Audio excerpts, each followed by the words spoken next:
दोस्तों, आज की कहानी है माँ दूसरों के मामलों में टांग अड़ाना छोड़ दो।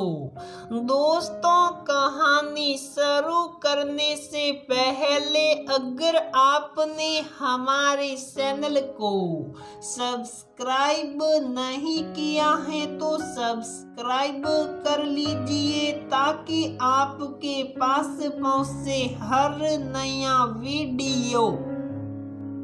सरिता वैसे स्वभाव से बहुत अच्छी थी, बस उसकी एक ही बुरी आदत थी कि वो हर किसी के व्यक्तिगत मामलों में दखलंदाजी करती थी।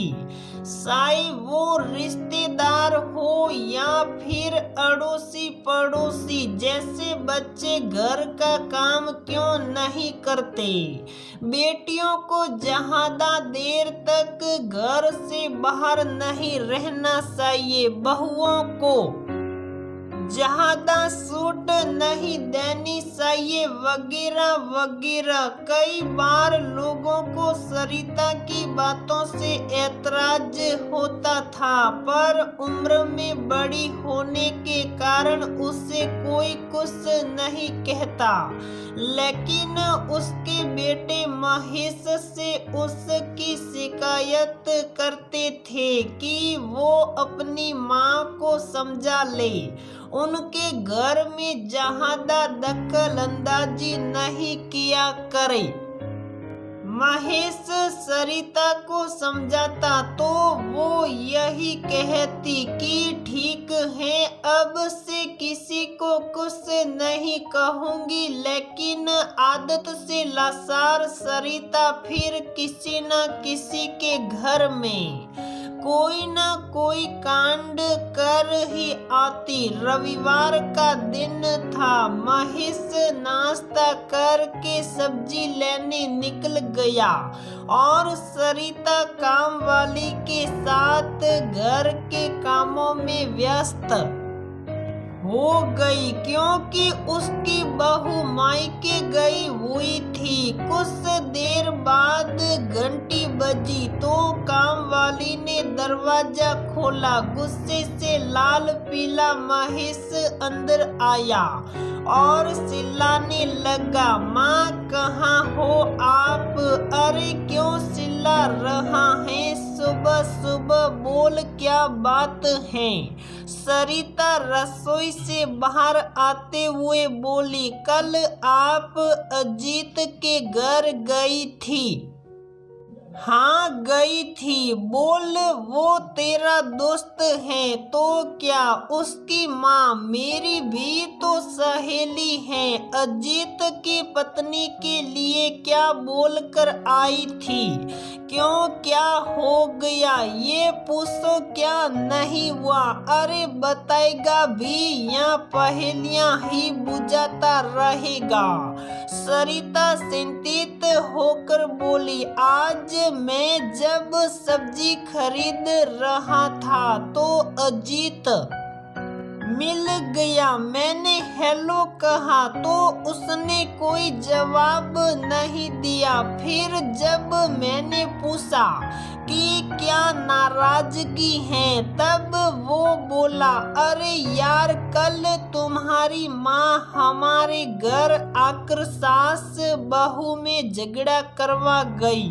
नौबत यहाँ तक आ गई कि मेरी पत्नी माँ से अलग होने को कह रही है। अब तू ही बता, इस उम्र में माँ को अकेला कहाँ छोड़ू? ना वो माँ से मेरी पत्नी की बुराई करती, ना वो भड़कती। उसने तो आगे पीछे की सारी कसर निकाल दी, मेरी माँ को ही दोषी ठहरा दिया। उसे लगता है कि सास सबसे मेरी बुराई करती रहती है। अरे बेटा, सुधा की तबीयत ठीक नहीं थी, वो चाय की जिद कर रही थी। मैंने मना भी किया पर वो नहीं मानी और रसोई में चली गई। मैं भी उसकी मदद के लिए रसोई में चली गई।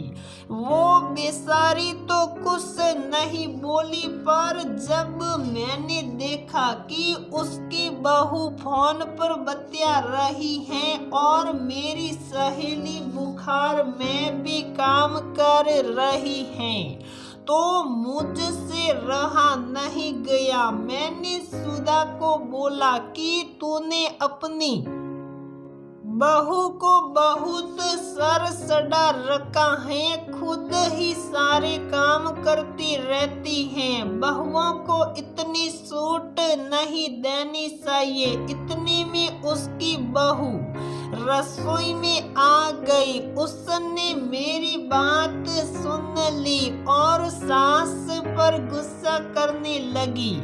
बस यही बात हुई थी। माँ, याद है जब रिया की किट्टी पार्टी थी तो उसकी सहेलियां रसोई में उस की मदद कर रही थी। बातें करते करते किसी एक ने आपके लिए रिया से कुछ कह दिया था, तब आप भी रसोई में पहुंच गई थी।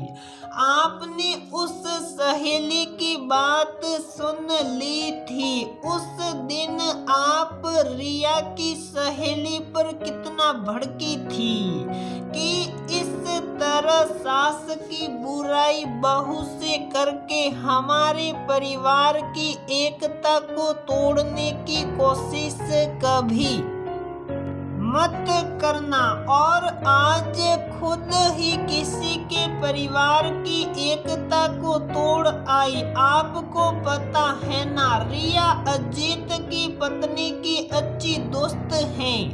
जब वो मायके से लौट कर आएगी और उसे इस बात का पता चलेगा तो वो क्या सोचेगी।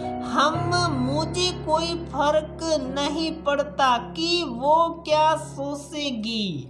सरिता अकड़ते हुए बोली, पर माँ, मुझे तो फर्क पड़ता है ना। कल को रिया सबसे यही कहती फिरेगी, मेरी सास दूसरों को गलत काम करने से मना करती है और खुद वही काम करती हैं। माँ, मुझे आपकी परवाह है। मैं आपसे बहुत प्यार करता हूँ। मैं नहीं चाहता कि सब लोग आपको बुरा कहे, इसलिए आपको समझाता रहता हूँ कि दूसरों के मामलों में टांग ना अड़ाया करो, अपने से मतलब रखा करो। आप हो कि बाज नहीं आती। उस दिन आपने अपने घर में कलेश कर दिया था और आज दूसरों के घर में कलेश करवा आई। छोड़ दो इस बुरी आदत को, नहीं तो किसी दिन लेने के देने पड़ जाएंगे। काश पापा होते तो मुझे ये तकलीफ अकेले नहीं उठानी पड़ती। कहते कहते महेश रोआंचा हो गया। बेटे की बात सुनकर सरिता की आंखों में आंसू आ गए। उसने कसम खा ली कि अब से वो किसी के मामले में भी टांग नहीं अड़ाएगी, चाहे कुछ भी हो जाए। दोस्तों, जिन आदतों से अपने घर की या दूसरों के घर की सुख शांति भंग हो, उन आदतों को छोड़ देने में ही सबकी भलाई होती है।